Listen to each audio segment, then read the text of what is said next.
Is Rishi Sunak, given this story, perhaps justified in considering anti-strike laws, Jill? Well, there's quite interesting debate going on about what exactly would be the consequences if you did bring in these laws, these minimum service levels. Quite interesting. In the summer, when there was a rail strike going on, I had some friends staying from Spain. And I said, well, Saturday when they wanted to go out to Oxford, I said, well, it's a strike day. And they just looked at me and said, yeah.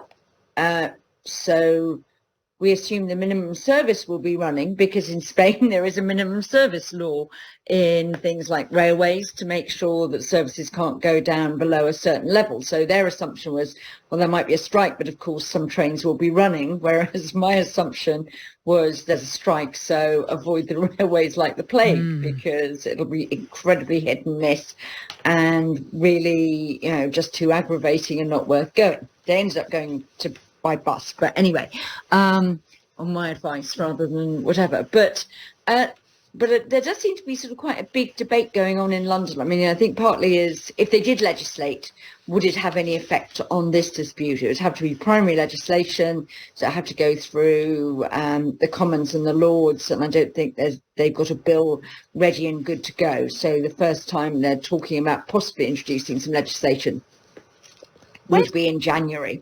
Yeah. So that looks a bit difficult. But there seem to be quite a lot of lawyers who are saying that, I think there are two sort of reasons possibly not for doing it. There's a general point that a lot of people suggest that the UK actually already has incredibly restrictive anti-strike laws dating back to Mrs. Thatcher, much more restricted than lots of other countries, very high thresholds for unions to meet. So it means that by the time you get to industrial action, you really have very motivated people, because they've had to jump over so many hurdles to get there. And it almost get into a situation where they're quite boxed in, having led everybody up the hill through all those hurdles of 50% ballots and et cetera, to be able to call people out.